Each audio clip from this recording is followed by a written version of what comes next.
Oke, bertemu kembali dengan saya, Yohanes Hadianto, yang kali ini mencoba memaparkan sesuatu bukan terkait dengan perkuliahan dan hal-hal yang mungkin membuka buku atau review buku dan segala macam, tapi ada permintaan menarik dari seorang subscriber dan juga kemudian meninggalkan komen di salah satu video tentang studi preseden adalah permintaan untuk mengulas apa itu Arcasia Thesis of the Year.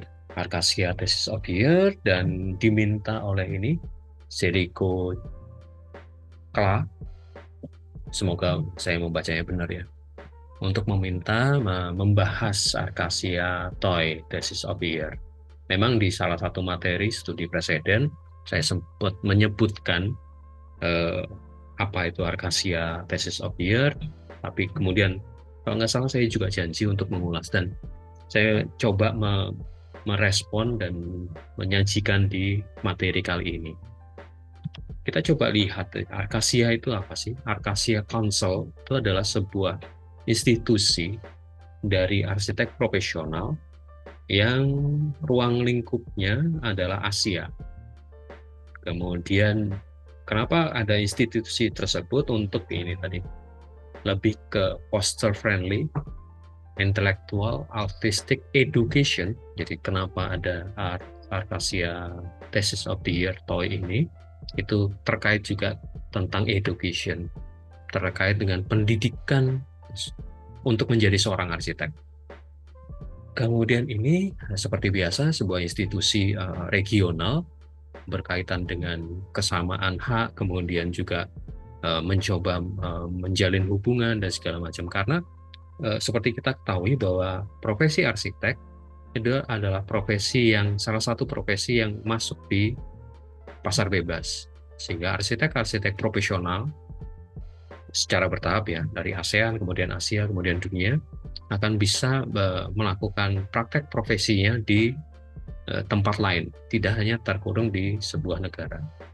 Arcasia ini kemudian sejarah singkatnya yang perlu menjadi catatan, secara singkatnya didirikan oleh Commonwealth Association Architect di India. Commonwealth adalah sebuah perserikatan negara-negara yang pernah dijajah karena atau dipengaruhi oleh Inggris. Sehingga anggota pertamanya kalau kita lihat memang negara-negara yang pernah berhubungan sangat erat di masa lampau dengan Inggris. Kemudian pada tahap selanjutnya pada tahun 70-an ke atas kemudian dibuka. Dan Indonesia pertama kali berhubungan dengan Arcasia itu di tahun 70 sebagai observer, kemudian akhirnya bergabung, termasuk juga dengan ini Arcasia Board Architectural Education (ABAE), ini di tahun 1979. Oke, kita tidak akan membahas Arcasianya secara institusi dan apa itu pekerjaannya, tapi kita akan fokus ke Thesis of the Year, dan fokusnya justru di tahun 2023. Di tahun 2023 dibuka sebuah apa ya, bisa dikatakan kompetisi tesis. Tesis yang disebut tesis itu tesis yang memang menuju arsitek profesional, jadi yang sudah 5 tahun atau tugas akhir. Ini yang kemudian juga membedakan. Kenapa muncul PPR? Karena memang syarat secara umum global seorang arsitek profesional itu dihasilkan oleh pendidikan yang punya rentang waktu 5 tahun. Jadi ini kan. So Acacia is dedicated to fresh idea in the thesis of from final year student, its member country, and open route to knowledge exchange architectural education. Kemudian yang dipahami sebagai fresh idea itu adalah ya tugas akhir. Kemudian juga memang kenapa disebut tesis, karena levelnya adalah level master sebenarnya, sehingga di Indonesia ada sarjana 4 tahun, kemudian ditambah 1 tahun untuk pendidikan profesi arsitek. sehingga levelnya sebenarnya level master. Tapi dipersilahkan juga sebagai judul-judul atau karya-karya tugas akhir. Di tahun 2023 ini belum ada ketentuan atau tema secara khusus. Tapi nanti kita lihat di tahun 2024 di bagian akhir. Tapi di paparan kali ini saya mencoba untuk melihat kemudian oleh APTARI sebagai Asosiasi Pendidikan Tinggi Arsitektur Indonesia itu kemudian menurunkan atau menjabarkan lebih lanjut, kemudian ada seleksi juga di APTARI karena Akasia memang meminta, kalau kita lihat timelinenya ada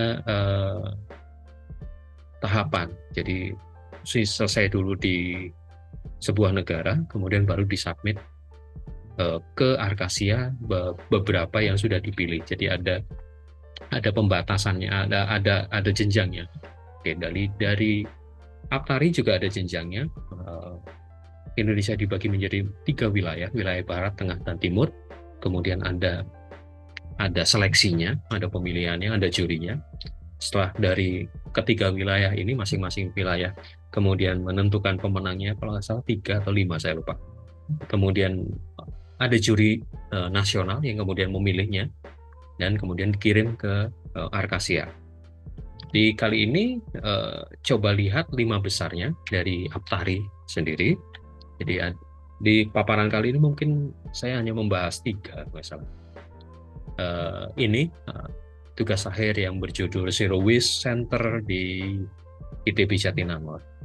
Seperti kita ketahui bersama lah, masalah sampah itu menjadi masalah umum di seluruh dunia, terutama di Indonesia. Kalau teman-teman juga lihat beberapa kali kelompok komunitas Pandawa itu membuat heboh di sebuah lokasi, juga esensinya atau intinya permasalahannya adalah permasalahan sampah.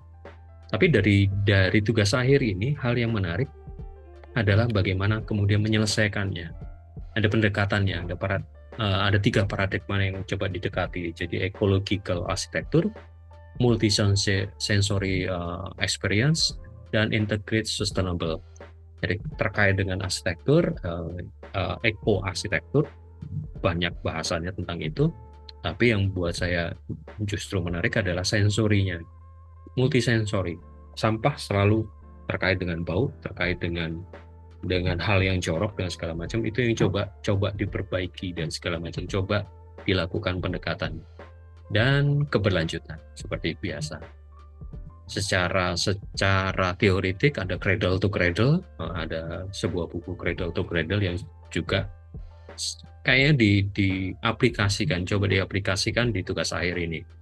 Kemudian ada sistem waste management dan sampai ke pemilihan material yang mendukung dari 3 pendekatan ini.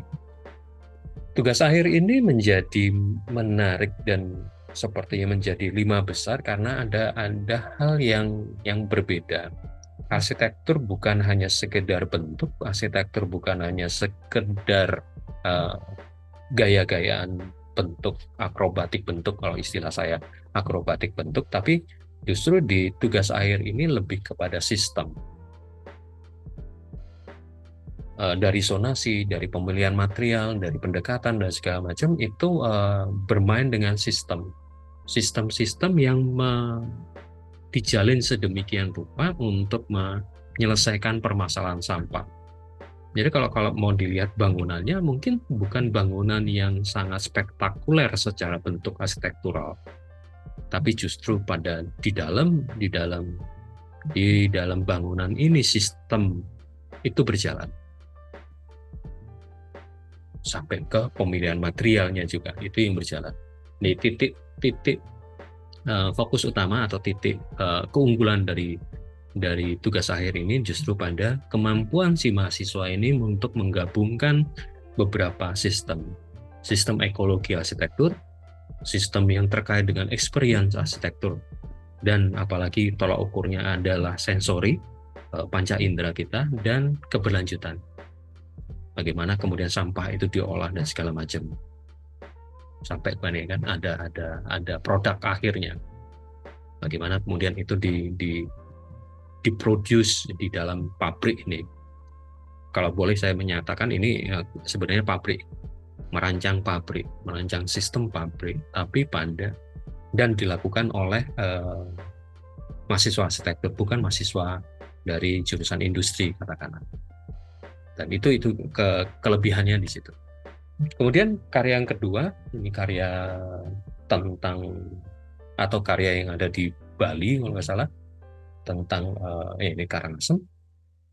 Kemudian ada Art Salt Center, problemnya ada edukasi, ada tourism seperti biasa, edu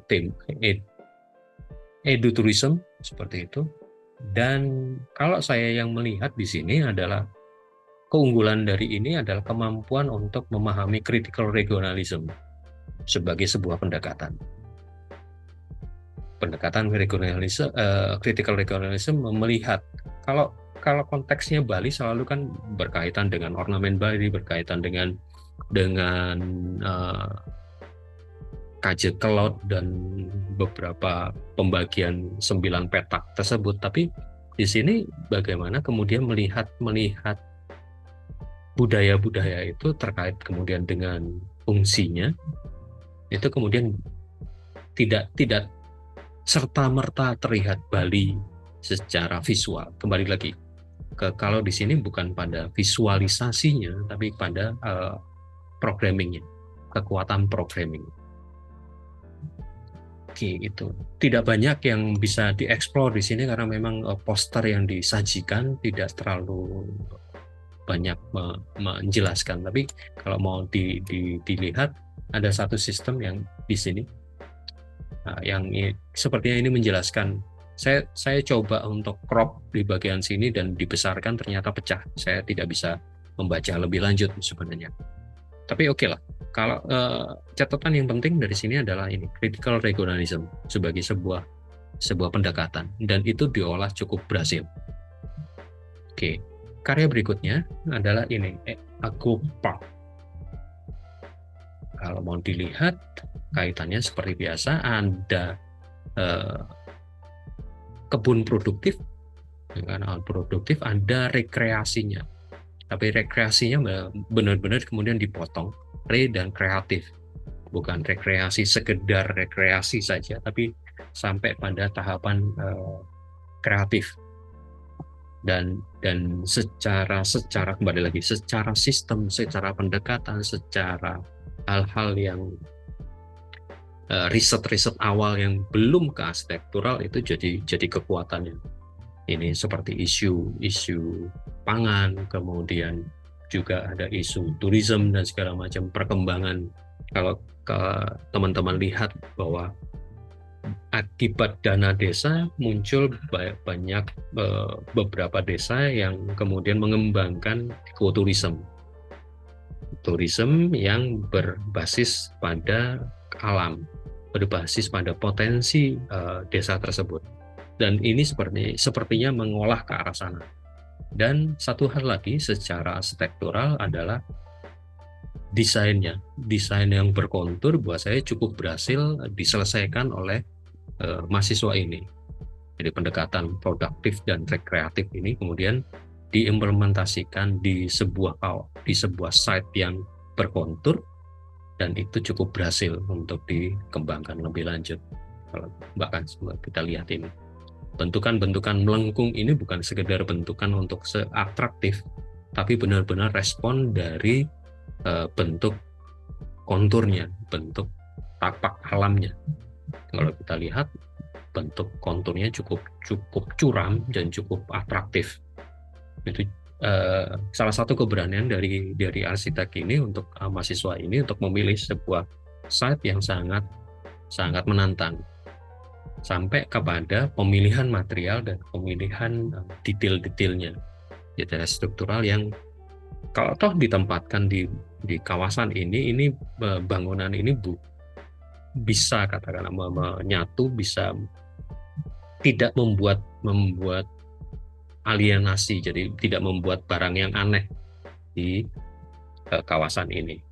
Jadi keharmonisannya masih dijaga. Itu yang menjadi catatan saya, termasuk juga sampai ke sampahnya. Ini kan kaitannya juga dengan produktif ini, karena di sebuah lokasi yang sepertinya, saya sih belum tahu persis detailnya, sepertinya masih tanah produktif, sehingga perlu ada perlakuan khusus terhadap sampah, dan itu dipikirkan cukup detail.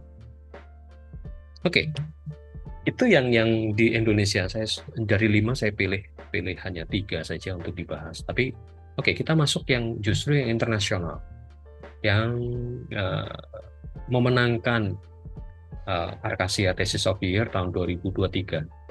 Ada 4 pemenang, jadi gold medal, silver, sama bronze ada 2. Tapi karena ada kesamaan 2 ini, ada 2 pemenang dari Bangladesh, saya memilih 1. Jadi ada 1, 2, 3 yang coba dibahas pada video kali ini. Yang pertama adalah ini, dari Tiongkok, terkait dengan sebuah kawasan. Saya sampai membuka secara khusus Sansen Asian Town, jadi sebuah kawasan tua yang kemudian keunggulannya dan segala macam itu menjadi sebuah pertimbangan. Tapi menarik dari respons si mahasiswa ini terhadap tapak yang kuno, mungkin akan berlawanan atau tidak kalau disandingkan dengan apa yang terjadi di Indonesia. Sebuah kawasan bersejarah selalu kemudian mencoba untuk tidak, tanda kutip ya, tidak melakukan banyak perubahan.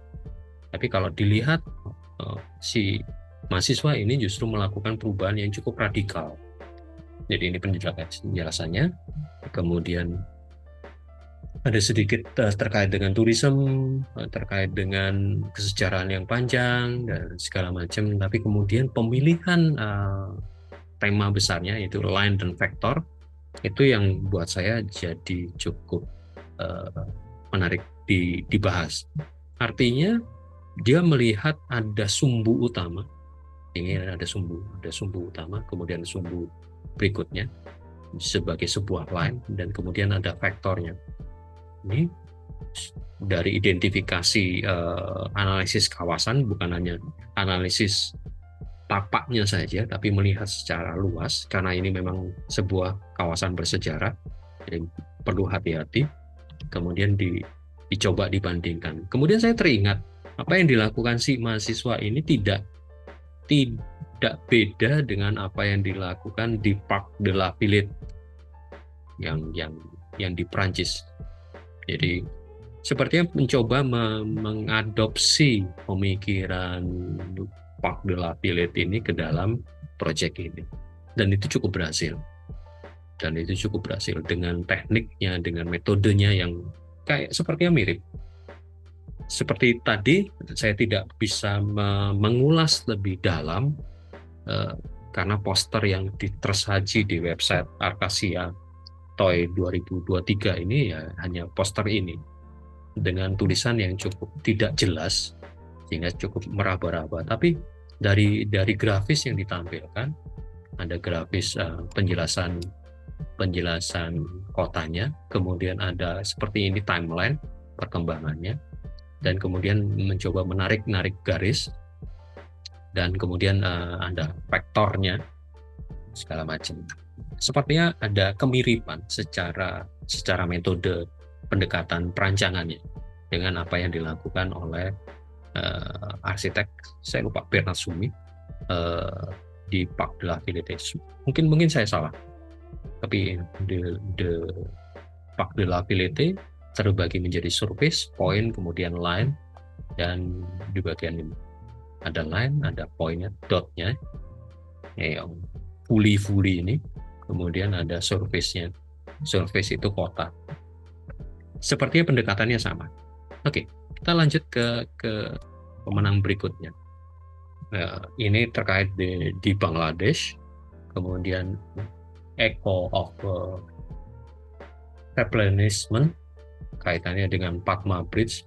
Apa itu Padma Bridge? Saya coba bongkar sedikit. Padma Bridge itu sebuah landmark, sebuah sebuah jembatan panjang yang menghubungkan dua wilayah Bangladesh yang kemudian membawa impact yang luar biasa. Jembatan ini selesai di tahun 2022.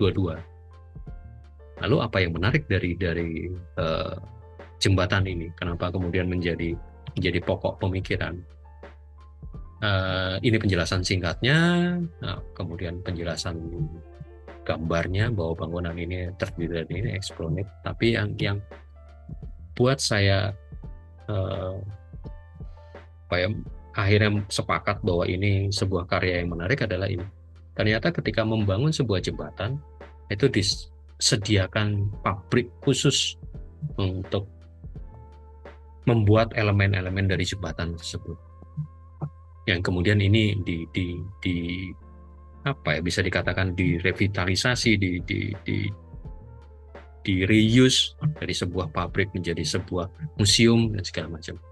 Dan ini kan perkembangannya seperti apa, kemudian masuk ke dalam gubahan massa sampai kemudian ada mock up atau ada potongan dari jembatan tersebut. Ini pabriknya. Efeknya adalah saya kembali lagi seperti karya pertama tadi, mengingatkan dari apa yang dilakukan oleh kota Bilbao, bukan oleh Frank O'Gary, bukan pada Guggenheim Museum, tapi apa yang dilakukan oleh kota Bilbao yang kemudian merombak atau merubah image kota atau pendekatan kotanya yang dulunya sebagai kota galangan kapal menjadi sebuah kota budaya pop, jadi budaya modern, pop modern, sehingga kota itu kemudian mengundang Bilbao, sebuah museum besar yang punya beberapa museum yang mengakomodasi pop culture tersebut, dan meminta untuk membuat, dan kemudian dilakukan sayembara tertutup untuk museum ini, dan yang menang adalah Frank O'Gary. Kemudian teman-teman bisa bongkar apa itu Bilbao Effect. Tapi ini yang kemudian direplika, dicoba dimunculkan di dalam proses berpikir atau proses ide dari usulan mahasiswa ini. Sebuah pabrik, ini kan Span Fabrication, yang kemudian dirubah menjadi sebuah museum yang bercerita tentang proses dan tentang kota negara Bangladesh itu. Karena jembatan ini punya dampak yang luar biasa terhadap Bangladesh. Itu coba dimunculkan di dalam sebuah pabrik bekas ini tadi untuk membuat elemen jembatannya. Logikanya, jadi kalau di sini, kalau tadi yang pemenang pertama yang di Tiongkok itu lebih kepada metode untuk menghasilkan sebuah karya yang menduplikasi atau mencoba melakukan pendekatan yang dilakukan seperti Park de la Villette. Kalau di sini justru pada ide sebuah kawasan, sebuah bekas pabrik. Kalau di Bilbao bekas pabrik pembuatan kapal, kalau di sini bekas pabrik pembuatan jembatan, elemen jembatan tersebut. Kemudian idenya, meskipun eksekusinya sangat berbeda, eksekusi tampilannya sangat berbeda. Ini yang saya katakan sebagai mock up dari jembatan tersebut. Jadi ide itu yang kemudian dicoba di capture oleh si mahasiswa ini. Secara bentuk berbeda sekali, tapi secara ide, mengkonstruksi ide itu sama dengan apa yang dilakukan oleh kota Bilbao. Bukan si arsiteknya, tapi kota Bilbao. Oke, pemenang ketiga dari Malaysia. Ini fenomena yang terjadi di hampir di semua negara di dunia, yaitu bandara bukan hanya sekedar terminal pesawat, tapi menjadi hub, bahkan menjadi sebuah kota. Aerotopia ini merupakan tipologi, kalau buat saya tipologi fungsi yang baru. Bandara bukan hanya sekedar bandara, tapi sebuah kehidupan kota. Ini sudah mulai diterapkan di beberapa tempat di Jakarta dengan Bandara Soekarno-Hattanya, itu Soekarno-Hatta dan sekitarnya itu benar-benar bisa dikatakan sebagai sebuah kota tersendiri. Kota Soekarno-Hatta lengkap karena ada pertemuan hub baik kereta maupun bis maupun pesawat itu sendiri. Kemudian ada tempat komersialnya karena pasti ada pertemuan banyak orang di situ. Kemudian di kanan kirinya kita lihat ada beberapa hotel dan segala macam. Tugas akhir ini yang ditampilkan adalah mencoba mengcapture itu, mencoba memunculkan bangunan dengan kompleksitas aktivitas yang cukup kompleks dan setara dengan sebuah kota kecil. Kalau kita lihat di sini, ini pertemuan antara moda transportasi darat, ada juga keretanya. Saya nggak tahu persis keretanya model apa, kereta listrik dan segala macam, saya tidak tahu karena tidak jelas juga. Di bagian bawah, kemudian ada juga pertemuan dengan para penumpang. Kemudian di bagian atas, kita lihat ini ada komersial yang kemudian menuju ke bandaranya itu sendiri. Jadi ini benar-benar menjadi titik temu, menjadi hub. Dan kemudian perancangan ini ditunjang oleh pemahaman terhadap iklim, mikroklimatnya. Kemudian ada proses pencarian bentuk, dan seperti biasa sih, transformasi bentuk yang buat saya cukup unik karena benar-benar melihat tapaknya. Sehingga Trutopia ini bukan sebuah tempat yang yang kotak saja, tapi benar melengkung. Ini juga supaya ada dasarnya, bahkan melihat bentuk itu, melihat take off dan landing dari pesawat. Bangunan-bangunan seperti ini sangat-sangat terikat pada ketinggian, pada bukaan keluar, dan ekspresi material supaya tidak terlalu silau. Jadi KKO, sebuah kawasan yang di sekitar bandara itu punya aturan yang cukup ketat, dan karya ini cukup berhasil untuk mengakomodasi aturan-aturan yang berlaku secara global di dunia, sekaligus juga secara microclimate dan sustainable terhadap iklim setempat itu. Lengkap juga dengan aktivitas yang cukup rumit. Saya yakin ini aktivitasnya cukup banyak sekali dan cukup detail, sehingga programming space-nya itu cukup rumit untuk diselesaikan. Belum lagi sirkulasi dan segala macam. Jadi ini mungkin menjadi ide yang menarik untuk menjadi sebuah tugas akhir, melihat fasilitas-fasilitas yang di sekitar bandara, menggenerate fasilitas-fasilitas yang di sekitar bandara. Fasilitas yang diperlukan apa sih?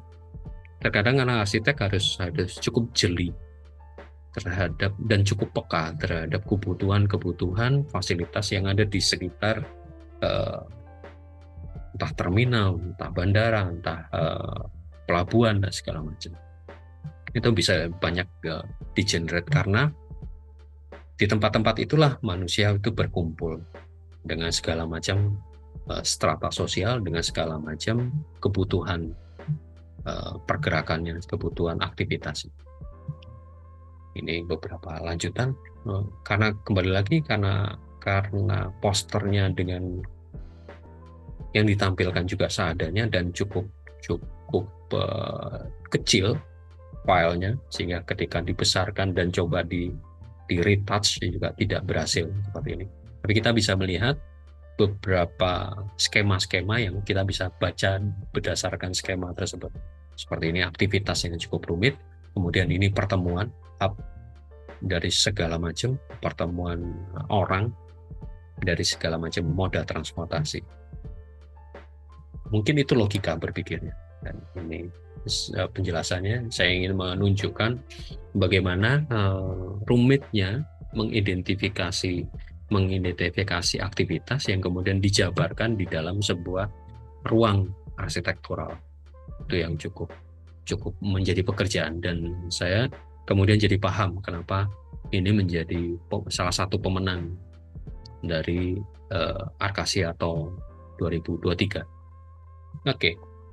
Kemudian yang 2024 sebenarnya sudah dibuka, tapi saya tidak tahu apakah Aptari kemudian mengakomodasi dan coba mengikut sertakan, karena secara jalur birokrasinya dari Arkasia mengirim kabar ke IAI di bidang pendidikan akan bekerja sama dengan Aptari, karena pendidikan lebih ke wewenang dari Aptari, dan Aptari kemudian menyebarkan ke semua jurusan arsitektur di Indonesia. Tapi yang saya highlight bukan pada skema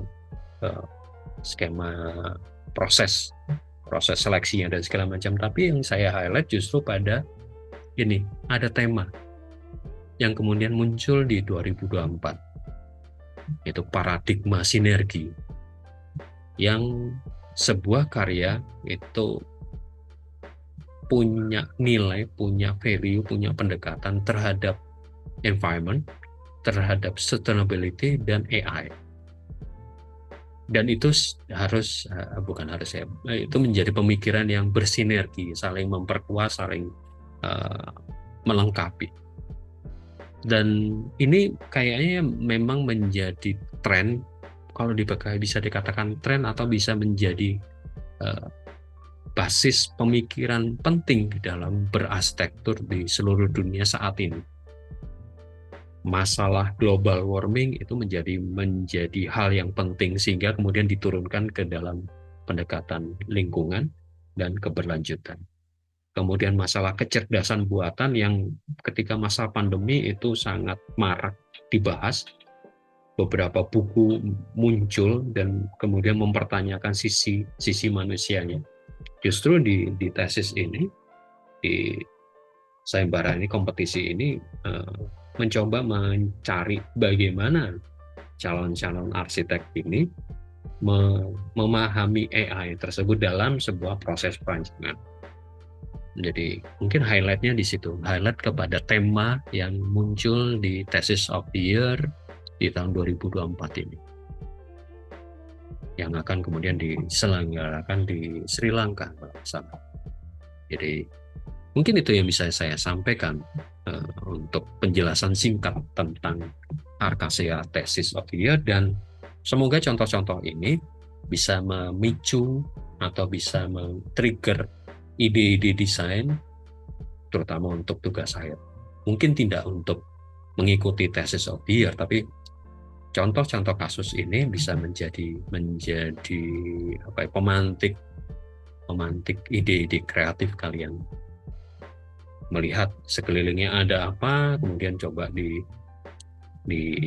diperkuat oleh apa yang sudah dilakukan di beberapa tempat, baik yang Indonesia sendiri, lokal Indonesia, maupun yang berbasis di regional Asia.